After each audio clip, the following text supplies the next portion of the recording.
Thyroid, specially hypothyroidism हा आजार पूर्णपणे बरा होतो का? किंवा गोळी घेऊनही सिम्पटम्स म्हणजे जी लक्षणं आहेत ती कमी का होत नाही? किंवा नियमितपणे गोळ्या घेऊनही एकच डोस का नाही राहत?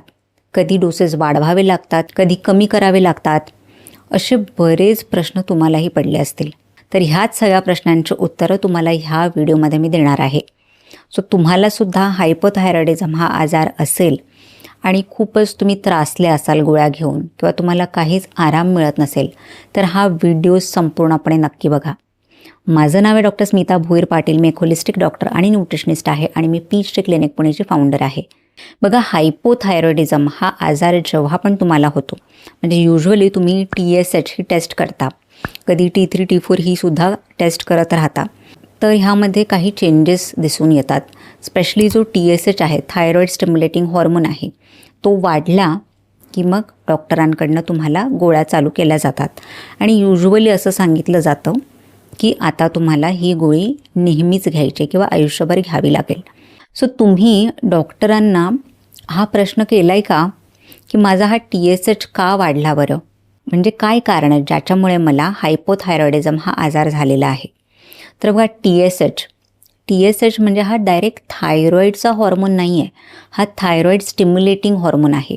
म्हणजे आपल्या मेंदूमध्ये एक ग्लँड आहे ज्याला पिट्युटरी ग्लँड म्हणतात. सो हे ग्लँड हा हॉर्मोन प्रोड्यूस करत असतं आणि हा हॉर्मोन थायरॉईडला जाऊन सांगतं की थायरॉईड हॉर्मोन तयार कर. म्हणजेच TSH वाढला तर तुम्हाला तुमची बॉडी सांगत आहे की थायरॉईड हॉर्मोन कमी पडत आहेत आणि म्हणूनच थायरॉईडला जास्त स्टिम्युलेशनची गरज आहे. तेव्हाच TSH हा वाढून जातो. तर थायरॉईड होण्यामागे काय काय कारणं आहेत? सर्वात मोठं आणि महत्त्वाचं कारण म्हणजे न्यूट्रिएंट डेफिशियन्सी, आणि ह्याकडे बरेच डॉक्टर लक्ष देत नाहीत. मोस्टली डॉक्टरांचं एकच फोकस असतं की औषधं चालू करणं, पण कधीकधी काही डेफिशियन्सीज असतात, त्याही तुम्ही जर व्यवस्थित केल्या तर तुम्हाला आयुष्यभर मेडिसिन घ्यायची गरज नाही लागत. बघा, थायरॉईड हॉर्मोन तयार होण्यासाठी काही अत्यावश्यक असे न्यूट्रिएंट्सची गरज आहे. त्यातलं पहिलं म्हणजे आयोडीन. हे हॉर्मोन सिंथेसिस म्हणजे हॉर्मोन्स बनवण्यासाठी गरजेचं असतं. दुसरं आहे सेलेनियम. स्पेशली जे थायरॉईड हॉर्मोन्स आहेत T4 आणि T3 ह्यांच्या कन्व्हर्जनसाठी सेलेनियम हवं असतं. त्यानंतर झिंक हे रिसेप्टरसारखं काम करतं. म्हणजे जे काही सिग्नल येतात ब्रेनकडनं ते रिसीव केले जातात थायरॉईड ग्लँडमध्ये, त्यासाठी झिंक हवं असतं. त्यानंतर आयन किंवा फेरेटिन हे थायरॉईड किंवा शरीरातले जे काही एन्झाईम्स असतात ते ॲक्टिव्ह करण्यासाठी लागत असतात. आणि त्यानंतर विटॅमिन D किंवा B12 हे आपल्या इम्यून सपोर्टसाठी हवे असतात, आपल्या मेटाबॉलिझमसाठी हवे असतात. सो ह्यामधले कुठलेही न्यूट्रिएंट्स जर तुम्हाला कमी असतील किंवा त्याची डेफिशियन्सी असेल तर तुम्हाला हायपोथायरॉइडिझम हा आजार होऊ शकतो. म्हणून काय होतं, बऱ्याच वेळा तुम्ही मेडिसिन घेतल्यानंतरसुद्धा तुम्हाला फरक जाणवत नाही. म्हणजे सतत थायरॉईडचे डोसेस चेंज करत राहावे लागतात. बघा, उदाहरणार्थ जर तुमच्या शरीरामध्ये आयन किंवा फेरेटिन कमी असेल आणि त्यासोबत जर TSH खूप वाढला असेल तर प्रचंड प्रमाणात हेअरफॉल होतो. आणि तुम्ही पाहिलं असेल, फक्त थायरॉईडची गोळी चालू करून हेअरफॉल थांबत नाही, कारण आयन जे आहे ते तुम्ही दुरुस्त नाही केलं आहे. सो जे प्रमुख कारण आहे ते म्हणजे न्यूट्रिशनल डेफिशियन्सीज. त्यानंतर दुसरं जे कारण आहे ते म्हणजे स्ट्रेस म्हणजे तुमचा लपलेला शत्रू आहे. बऱ्याच आजारांचं कारण तसं स्ट्रेस असतंच आणि थायरॉईडचा आजारसुद्धा स्ट्रेसमुळे होऊ शकतो. क्रॉनिक स्ट्रेसमुळे कॉर्टिसॉल हा हॉर्मोन वाढतो. हे तुम्हाला माझ्या बऱ्याच व्हिडिओमधून कळलंच असेल. बघा, थायरॉईडनं 2 हॉर्मोन्स बनवते, T4 आणि T3. सो T4चं कन्व्हर्जन T3मध्ये होत असतं. म्हणजे T4 हा इनॅक्टिव्ह हॉर्मोन आहे आणि T3 हा ॲक्टिव्ह हॉर्मोन आहे. सो T4चं कन्व्हर्जन T3मध्ये व्हायला पाहिजे. सो हे कन्व्हर्जन कमी होतं जेव्हा तुम्ही स्ट्रेसमध्ये असता. आणि त्यासोबतच तुमचं मेटाबॉलिझम जे आहे म्हणजे शरीराचे न्यूट्रिशन ॲब्झॉर्ब करण्याचे किंवा जे कॅलरीज आहेत त्या बर्न करण्याची जी काही प्रोसेस असते ती स्लो डाऊन होते. म्हणजेच तुम्हाला रिपोर्ट्समध्ये अगदी बॉर्डरलाईन थायरॉईड जरी दिसला तरी लक्षणं खूप जास्त असतात. सो स्ट्रेससुद्धा एक महत्त्वाचं कारण आहे हायपोथायरॉइडिझम हा आजार होण्यासाठी. त्यानंतर पुढचं जे कारण आहे ते म्हणजे तुमची गट हेल्थ. पोटाची हेल्थ जर व्यवस्थित नसेल तरीसुद्धा तुम्हाला हायपोथायरॉइडिझम हा आजार होऊ शकतो. बघा, जसं मी तुम्हाला सांगितलं T4 हा इनॅक्टिव्ह हॉर्मोन आहे, तो ॲक्टिव्ह हॉर्मोन T3मध्ये कन्वर्ट होत असतो. सो 80% तर तो थायरॉईड ग्लँडमध्ये होतो, पण 20% जो आहे तो तुमच्या गटमध्ये म्हणजे आतड्यांमध्ये होतो. सो जर तुम्हाला कॉन्स्टिपेशन, ॲसिडिटी, ब्लोटिंग किंवा IBS असे आजार असतील तरीसुद्धा तुम्हाला हायपोथायरॉइडिझम हा आजार होऊ शकतो, कारण ह्या आजारांमुळे थायरॉईडची कार्य करण्याची क्षमता जी आहे ती कमी होऊन जाते. म्हणूनच फक्त थायरॉईडची गोळी घेणं एवढं प्रभावी नसतं, तुम्हाला तुमच्या पोटाची हेल्थसुद्धा सुधारावी लागते. त्यानंतर पुढचं जे कारण आहे ते म्हणजे ऑटो इम्यून, ज्याला हाशिमोटोज हायपोथायरॉइडिझम असंही म्हणतात. अनेक महिलांमध्ये थायरॉईड ऑटो इम्यून असतो, म्हणजे तुमच्या बॉडीची इम्यून सिस्टीम जी आहे तीच थायरॉईड ग्लँडवर अटॅक करते.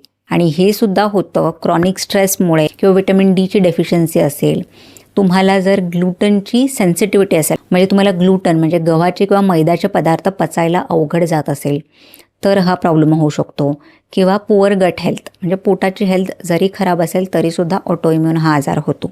सो ओव्हरऑल जर तुमची इम्यून सिस्टीम हायपर ॲक्टिव्ह असेल तर तुम्हाला ऑटो इम्यून आजार होऊ शकतात, ज्याच्यामध्ये हा ऑटो इम्यून हायपोथायरॉइडिझमसुद्धा आहे, ज्याला हाशिमोटोज असं म्हणतात. आणि बऱ्याच वेळा तुम्ही काय करता, फक्त TSH टेस्ट करता, अँटीबॉडीज तपासत नाही. सो जेव्हा हाशिमोटोज हायपोथायरॉइडिझम असतो तेव्हा अँटीबॉडीजसुद्धा तपासल्या पाहिजेत, तर तुम्हाला कळेल की तुमचा जो थायरॉईड लेवल आहे तो कंट्रोलमध्ये आहे की नाही. सो जेव्हा मग हायपोथायरॉइडिझम डिटेक्ट होतो तेव्हा एक्झॅक्टली काय केलं पाहिजे, तर पहिलं तर आहारामध्ये चेंज केलं पाहिजे. तुम्हाला तुमच्या आहारामध्ये प्रत्येक न्यूट्रिएंट मिळाले पाहिजेत ह्याकडे लक्ष दिलं पाहिजे. तुमच्या प्रत्येक जेवणामध्ये तुम्ही एकतर प्रोटीन्स ॲड करा. सो मूग डाळ, पनीर, अंडी, नट्स, सीड्स हे सगळे तुमच्या आहारामध्ये असले पाहिजेत. त्यानंतर दुसरं आहे, तुम्हाला सेलेनियम रिच फूड्स घ्यायचे आहेत. सो जे सनफ्लावर सीड्स आहेत, त्यानंतर एक प्रकारचं नट आहे ज्याला ब्राझील नट असं म्हणतात, हा खूप चांगला सोर्स आहे सेलेनियमचा. सो तुम्ही दररोज एक ब्राझील नट घेऊ शकता, जेणेकरून जेवढी पण सेलेनियमची रिक्वायरमेंट आहे ती तुमची कंप्लीट होईल. बघा, सेलेनियम जे आहे ते थायरॉईडसाठी अत्यंत इम्पॉर्टंट आहे, म्हणून तुम्ही डेली जो काही आहार घेता त्यातून तुम्हाला सेलेनियम मिळणं खूप गरजेचं आहे.